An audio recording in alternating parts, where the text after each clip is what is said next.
morning children. Hope you are all are doing good. So this class I am going to continue with lesson number 1, that is adaptation in plants.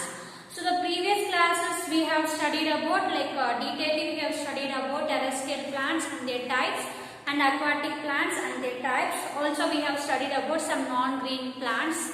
So that is the saprophytes we have studied, okay, and also we have studied about insectivorous plant.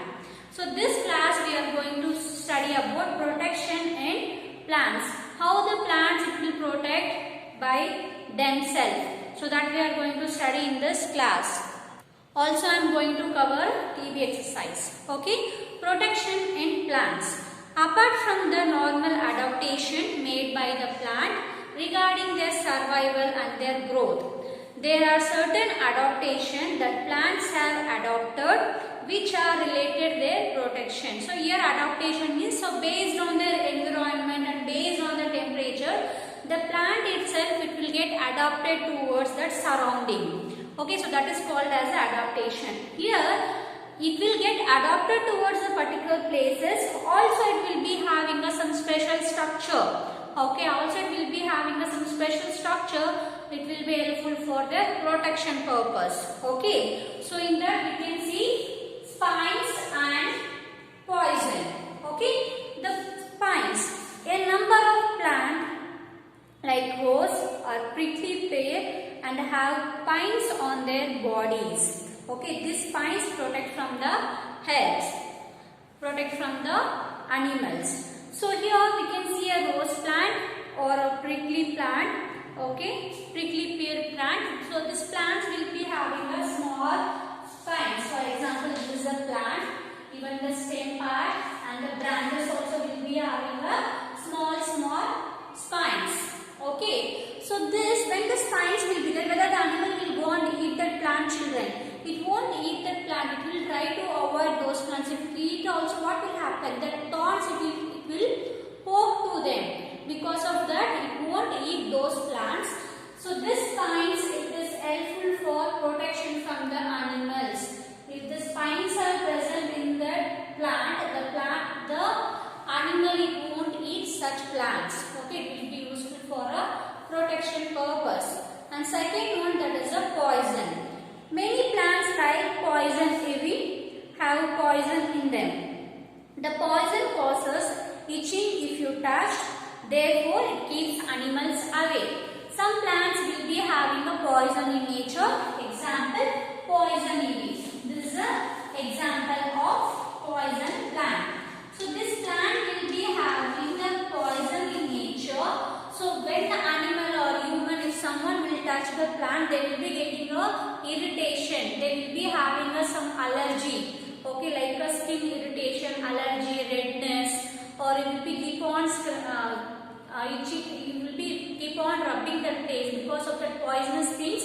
Your skin it will get damaged. Either you will be having a skin allergy or you can able to find out a redness on the skin. Okay, because the plant is having a poison in nature, so that is the reason the animals and plants we won't disturb that plant. Okay, so this also will come under one of the protection in plants. Okay, in protection in plants there are two types. One is spines and poison in nature. Okay, the spines, for example, rose plant will be having a small spines on their stem part and the branch part and all. So this it will be protecting from the animals. So those animals it won't come and eat with such type of plants. Here it's coming to the poison. Example, poison ivy. So this plant it is having a poison in nature. When the animal or human, if someone will touch the plant, so they will be getting a allergy or irritation or redness in the skin. So because of this, no one will disturb the plant. Okay, so that's all about this lesson, children. We'll move on for a TB exercise. Everyone take out page number 174. So we are going to see first A, so that is fill in the blanks. First question, dash grow in hilly region. So which plant it will be growing in a hilly region, coconut or pine? The answer is pine. The second one, the dash can grow in a swampy areas because it develops there swampy areas, that is mean by marshy areas. Okay. So dash, the first one, it is the mangroves. In first column we have to write mangroves, and in second line we have to write breathing roots. Okay, here we have to write breathing because mangroves is a plant. Okay, it is having a special type of root. It will come above the soil level and it will be involving in a breathing process, isn't it? So in the first line you have to write mangroves, and the second line you have to write the breathing. Okay, and third one, the dash of the cactus usually become green and carry out photosynthesis because a cactus plant do not have leaf. Okay, only the stem part it will be involving in a photosynthesis process. So here you have to write the answer as a stem. Next, fourth one, dash is an insectivorous plant. Here they given option Venus flytrap and poison ivy. So insectivorous plant example it is Venus flytrap. So write here fourth one, Venus flytrap. Okay, and next fifth one, that is plant that live in water are called option aquatic saprophytes. The answer it is aquatic. So here you have to write aquatic. Okay, you have to write it in a pencil, children. Don't use pen in the textbook. Always you have to use pencil. Okay, and next B main, that is true or false. The first one, mushroom and molds are green plants. No, mushroom and molds are, it will come under category of non-green plant. The first one, it is false. So in the column, if the statement if it is false, you have to write here F. If the statement it is true, then you have to write T. The first one statement is false. The second one, cactus cannot grow well in place with very little water. So the cactus obviously it will be living in a desert. There is only little water it will be available. So it will get adapted towards to survive in a very little water condition. Also it will grow well. Okay, so this statement it is false. And third one, fir is a cone-shaped tree that grows well on a mountain. Yes. Fir, it is a cone-shaped tree that it will be growing in a hilly areas. This statement is true. And the fourth one, saprophytes eat insect as their food. No, insectivorous it will eat insect as a food. Okay, here this statement is false.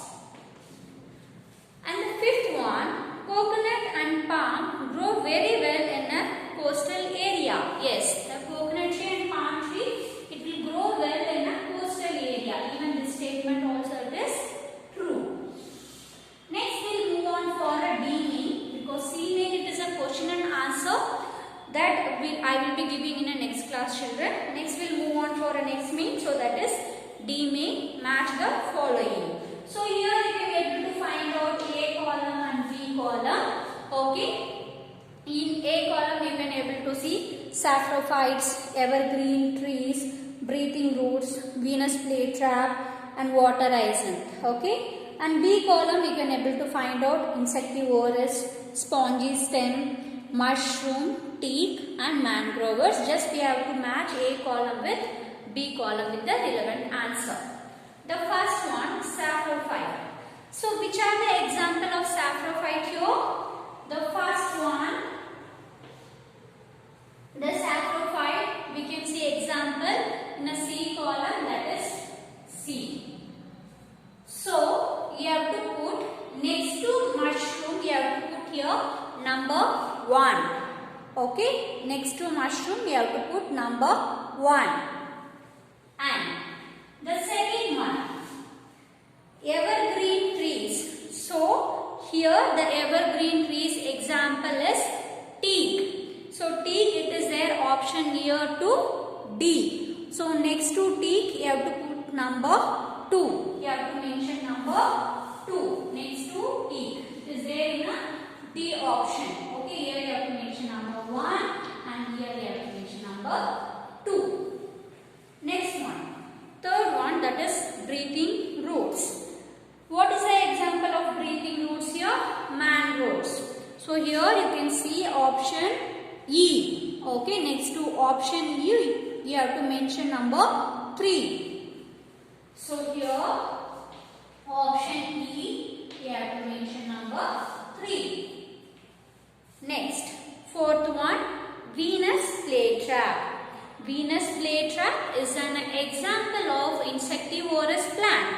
So insectivorous, I can able to find out here next to A option. So next to A option, you have to mention number 4. So next to A, you have to mention number 4. Okay. Next, fifth one, water isen. So water isen, okay, it is having a spongy stem. Okay, so it is an example of floating water plant. Okay, so here option B, next to option B you can mention spongy stem. So here fifth one, next to option B you can mention number 5. Okay, there are only 3 main children. A main, it is a fill in the blanks, and B main is a true or false, and C main answer the following question, so that I will be giving the next class. Okay, and next D main, that is match the following. Okay, so this many I have given. You are not supposed to use pen in the textbook. You have to use pencil.